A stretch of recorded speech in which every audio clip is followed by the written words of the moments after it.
Everyone, here I'm discussing the second part of third chapter, that is industry. Agriculture मैंने last video में share करा था आपके साथ। अब इंडस्ट्री का क्या था कि इंडस्ट्रीज हैंडीक्राफ्ट पे मोर एम्फोसिस है। इंडस्ट्री जब भी बोला जाए तो हैंडीक्राफ्ट दिमाग में आ जानी चाहिए। कॉलोनियल रूल ने इसे टोटली डिस्ट्रॉय कर दिया था। कैसे डिस्ट्रॉय करा था? डिस्क्रिमिनेटरी टैरिफ पॉलिसी से।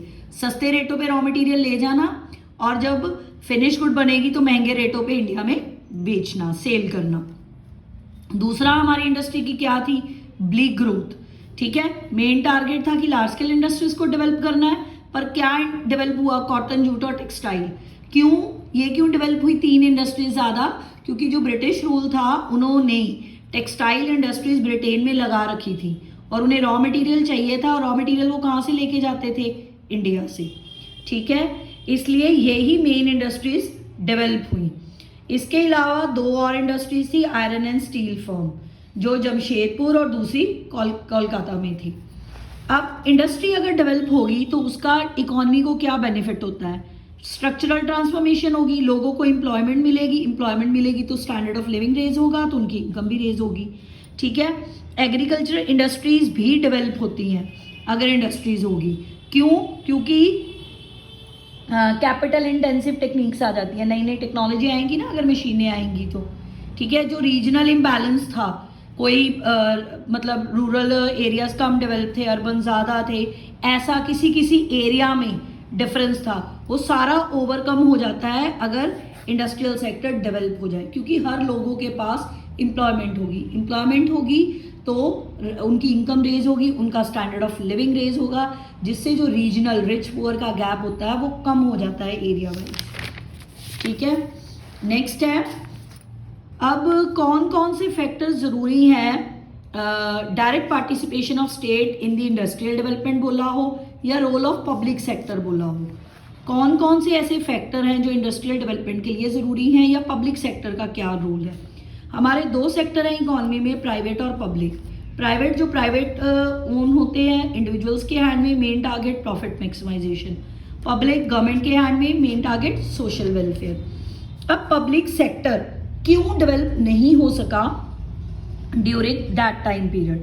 ठीक है, देखो, पहला था lack of capital. Industrial development in India needed huge expenditure. ठीक, सॉरी, ये क्वेश्चन था कि पब्लिक सेक्टर क्यों इंपॉर्टेंट है। अब पब्लिक सेक्टर की क्यों ज़रूरत ज़्यादा पड़ती है एक इकोनॉमी में, ये बोलना था। सबसे पहले lack of capital. Industrial development के लिए पैसा चाहिए होता है।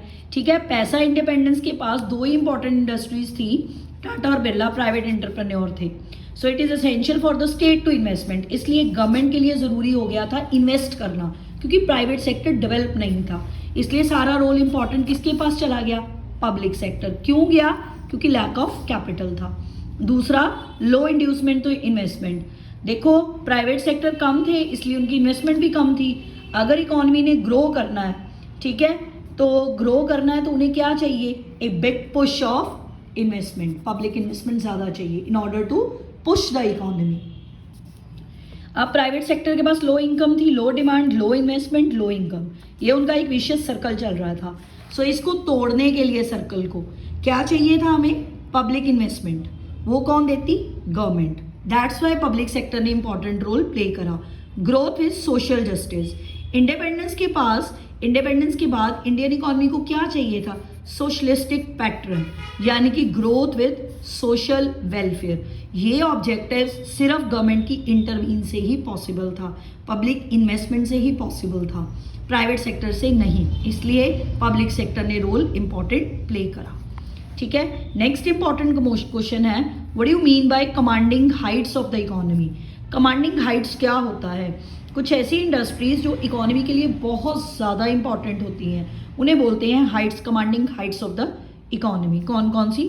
जैसे ट्रांसपोर्ट, कम्युनिकेशन, क्योंकि ये क्या प्रोवाइड करती हैं हमारी इकोनॉमी को? एक इंफ्रास्ट्रक्चर बेस, जो इंडस्ट्रियलाइजेशन के लिए बहुत ज़्यादा ज़रूरी है। इंफ्रास्ट्रक्चर समझते हो?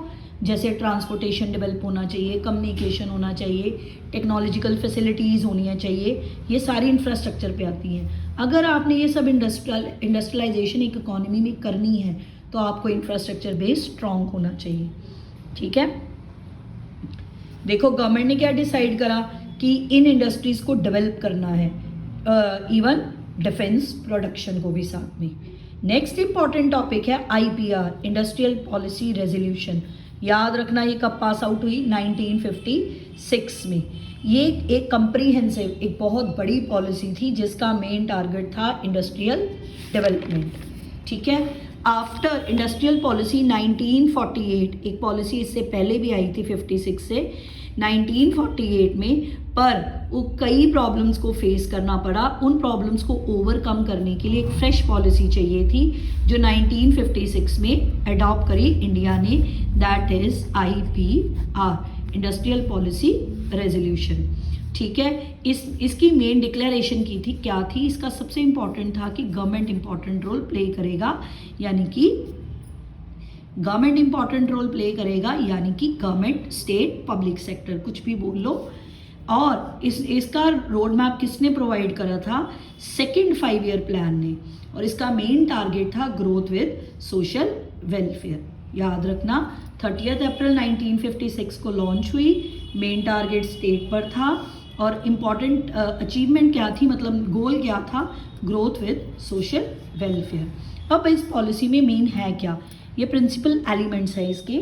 पहले classification of industry, principal elements of IPR। पहला है क्लासिफिकेशन, इंडस्ट्रीज को 3 कैटेगरी में डिवाइड किया गया, schedule A, schedule B, schedule C। Schedule A में 17 इंडस्ट्रीज आई, ठीक है, जो सरकार की थी, गवर्नमेंट के हाथ में, जैसे arms, ammunition, atomic energy, heavy core, aircraft, railway, shipping. कोई भी 2-3 एग्जाम्पल्स लर्न कर लेना, बस नंबर मत गलत बोलना। शेड्यूल में 12 इंडस्ट्रीज थी, ठीक है, ये भी गवर्नमेंट के हाथ में थी, aluminium, mining, machine, fertilisers. Schedule C में रिमेनिंग इंडस्ट्रीज जो प्राइवेट सेक्टर को बिलोंग करती थी, ठीक है, जो प्राइवेट सेक्टर की मेन थी। These industries were controlled by state with the help of licensing system under. इन इंडस्ट्रीज को किसने कंट्रोल करा, गवर्नमेंट ने, विद लाइसेंसिंग सिस्टम। ठीक है, क्लियर।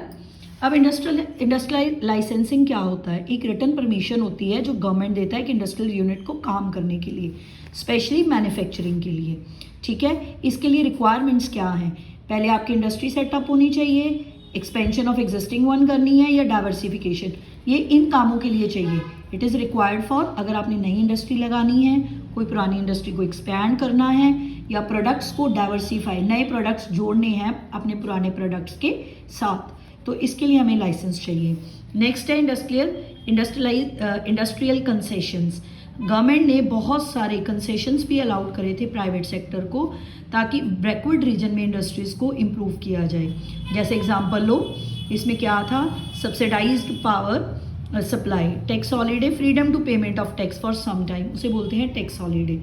कई बार किसी टाइम के लिए आपको टैक्स नहीं देना पड़ता, उसे टैक्स हॉलीडे कहते हैं। क्लियर हो गया, ये हमारी आ गई क्लासिफिकेशन ऑफ इंडस्ट्री। 3 एलिमेंट थे इसके, classification of industry, licensing, concessions, ठीक, III कह लो। नेक्स्ट है स्मॉल स्केल इंडस्ट्रीज। इसका एक क्या है, स्मॉल स्केल इंडस्ट्रीज का एक पॉलिसी जो एम्प्लॉयमेंट और इक्विटी को प्रमोट करती है। ये 1955 में एक SSI कमेटी, काव कमेटी जैसे कहते हैं, काव कमेटी, KARVE, काव कमेटी रिकग्नाइज्ड हुई स्मॉल स्केल इंडस्ट्रीज को प्रमोट करने के लिए, ताकि रूरल डेवलपमेंट भी हो। ठीक है, कम से कम इसकी मैक्सिमम इन्वेस्टमेंट कितनी होनी चाहिए, 10 करोड़। 51 में इसकी 5 लाख थी, अब प्रेजेंट वैल्यू कितनी है, 10 करोड़। ठीक है, हम उसे स्मॉल स्केल इंडस्ट्रीज कहेंगे। एक स्मॉल स्केल इंडस्ट्रीज के 3 फीचर होते हैं, याद रखना। स्मॉल स्केल इंडस्ट्री का कंसेप्ट 55 में आया था, काव कमेटी बनी थी, उसने इसको रिकग्निशन दी थी। इसकी मैक्सिमम कैपिटल जो है वो 10 करोड़ है शुरू करने के लिए। इसके 3 फीचर हैं, लेबर इंटेंसिव होती है, मैक्सिमम लेबर काम करती है, कैपिटल इंटेंसिव कम होती है, इसलिए ये एम्प्लॉयमेंट को इम्प्रूव करती है। इन्वेस्टमेंट कम चाहिए as compare to large scale industries.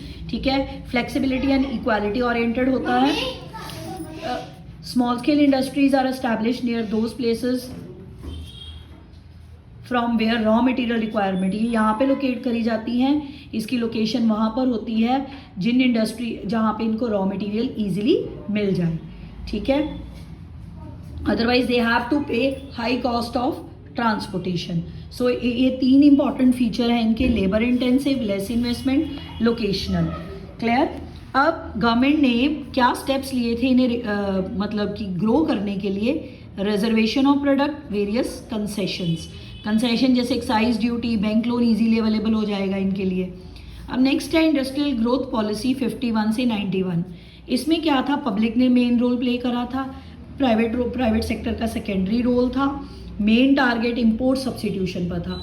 Import substitution का मतलब होता है कि इंडिया में, ठीक है, होम मेड चीज़ को यूज़ करो, इंडियन मेड चीज़ को यूज़ करो एज कम्पेयर टू इम्पोर्ट करने से, ठीक है। डोमेस्टिक प्रोडक्शन को प्रेफर करा था इंपोर्टेड प्रोडक्ट से। एसएसआई को डेवलप करा था एम्प्लॉयमेंट एंड इक्विटी के लिए। लार्ज स्केल इंडस्ट्रीज को इंफ्रास्ट्रक्चर बेस के लिए। डोमेस्टिक इंडस्ट्रीज को प्रोटेक्ट करा था फॉरेन कंपटीशन से। कैसे? इंपोर्ट्स पर हैवी टैक्स लगाकर, फिक्सेशन ऑफ कोटा करके, ठीक है। देखो ध्यान से समझो क्या था इंडस्ट्रियल ग्रोथ पॉलिसी, जो ये 50 से 91 की पॉलिसी आई थी। इसकी ग्रोथ, इसने क्या क्या मतलब चेंज करा इंडियन इकोनॉमी में। पब्लिक सेक्टर का रोल इंपॉर्टेंट था, प्राइवेट ने सेकेंडरी रोल प्ले करा, ठीक। इंपोर्ट सब्सिट्यूशन को प्रेफर किया गया, एसएसआई डेवलप हुई and large scale industries develop हुई, इंफ्रास्ट्रक्चर भेज दिया इंडिया को। डोमेस्टिक इंडस्ट्रीज को प्रोटेक्ट करा गया फॉरेन कंपटीशन से, ठीक। नेक्स्ट है हमारे गुड इम्पैक्ट्स क्या थे इस पॉलिसी के।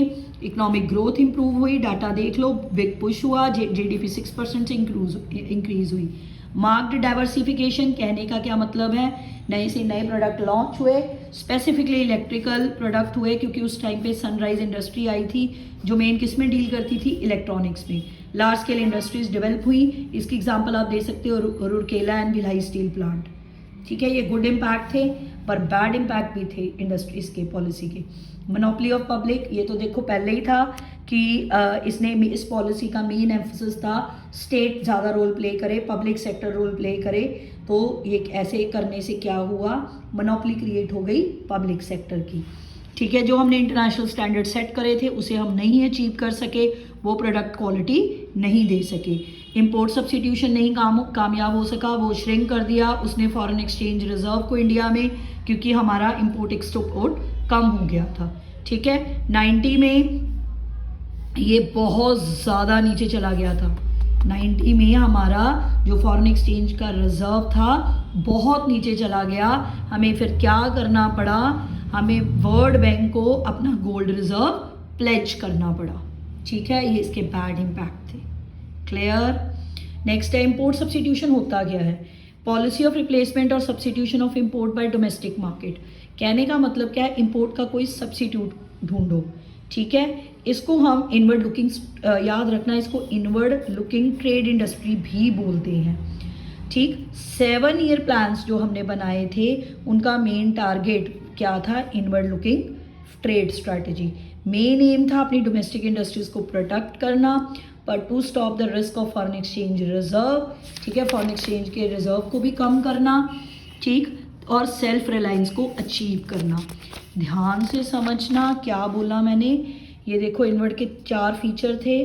फर्स्ट 7 प्लान्स में इसके ऊपर टारगेट था, मेन एम था अपनी डोमेस्टिक इंडस्ट्रीज को प्रोटेक्ट करना, साथ ही साथ जो हमें फॉरेन एक्सचेंज रिजर्व का रिस्क रहता है उसे भी ओवरकम करना और सेल्फ रिलायंस को अचीव करना, ठीक है।